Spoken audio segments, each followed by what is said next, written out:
busy day, and this is the result.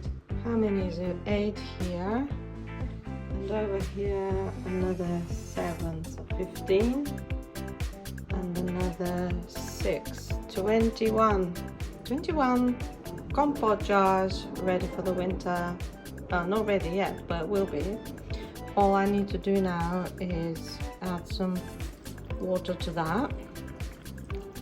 So what I've put here is, in the smaller jars, I've put 4 spoonfuls of crystal sugar, white sugar, and I've got this lemon acid. It's a Bulgarian packet. It's like little crystals. A quarter of a spoon to add a little bit of acidity to balance the sugarness of these fruit and syrup. And then I decided to be a bit more creative this time, so I added lemon, 2 drops of lemon oil, and 1 drop of geranium because it's really powerful. The recipe calls for geranium leaf, but I didn't have a leaf, so I used that instead. 1 drop because it seems very potent. In the bigger jars, those taller ones, I put 5 tablespoons full of sugar and the same amount of the oil. So now all I need to do is chop these up with water, put the lids on, and boil them for 15 minutes, I think.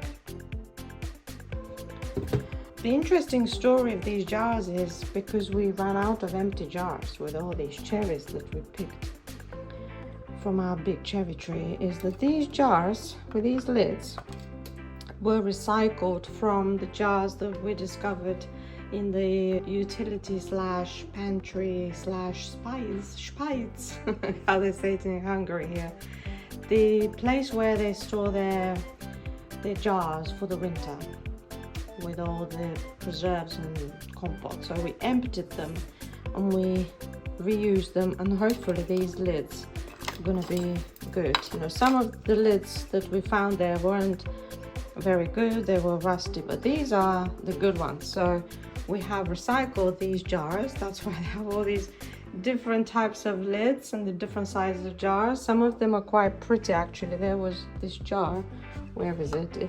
It's really interesting. It's got this pattern on it. Quite fanciful, I thought. So we'll see how it all works out, whether they hold. I am holding my fingers crossed. Here we go. This I would now consider to be proper boiling point. And from here on, we count 15 minutes and then we take them out and do the rest. Repeat with the other ones, 4 at a time. Unfortunately, I can't do any more together at one go. So this will be a long process. While the other jars are boiling, I'm carrying on with filling up these other ones. So that's the last one to top up with water. I think I'll need to refill the Brita. It's not going to be enough. But I wanted to show you this. Look at the date on this lid. And as I said, we recycled these jars from the old house. So some of these, the original stamp on this lid is from 16 years ago. And this one, 24th of September 2010. And this one is even earlier, 23rd of July 2010. But so far I have really been amazed how well they tightened.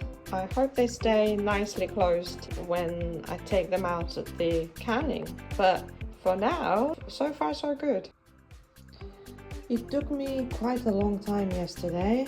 I went well into the night with boiling all of these. Now let's see the next day now whether they've sealed. So what I do is I tap them like this.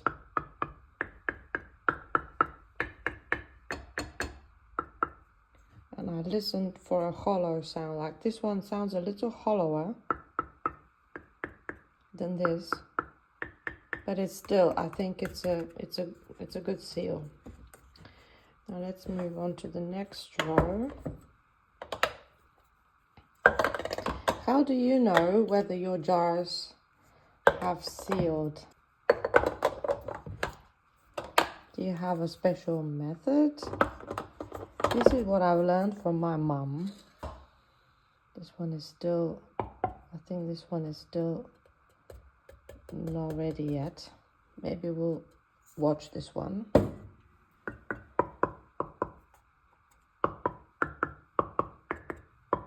It helps to compare as well.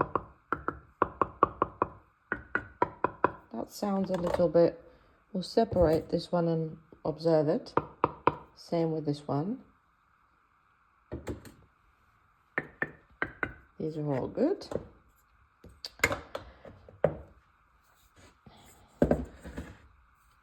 Sometimes it takes a bit longer for the seal to actually be completely done. These are all good. I can hear some noise here. Yep. Hollow sounding. With those, that one also needs watching.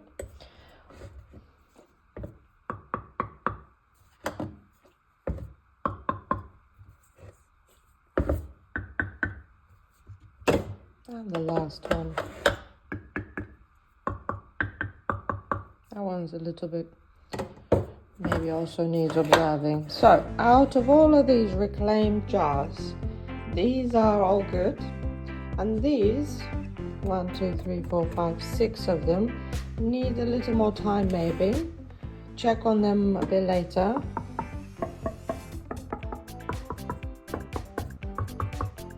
That's probably the best one of them. But see how they are in maybe later on today. And we either open them and eat them today. I don't know why this one's created so much foam. I've never seen this before. We eat them, we open them and we eat them because they're not going to store well, or we keep them in the fridge for about a week or two maybe, and have it in our plan to finish eating them as well, because they're not going to last. These are ready for labeling and putting in the pantry. For the labeling, I use these self-adhesive labels. I've just written down what the jars contain, cherry compote, the date, and I've mentioned here the amounts of essential oils I have used. So just peel each one off and stick on the jar. To save on stickers, I'm not just having one big stick up a jar, I'm just cutting the one into two. So talking about saving and being frugal, take them to the next level. So I'm still gonna be checking these two seem to be the better ones, but this one and this one and this one and this one, maybe these three are the worst. Yeah, not bad. Out of 23 compotes, 3 to be a little bit defective. Not too bad. We can have them for breakfast.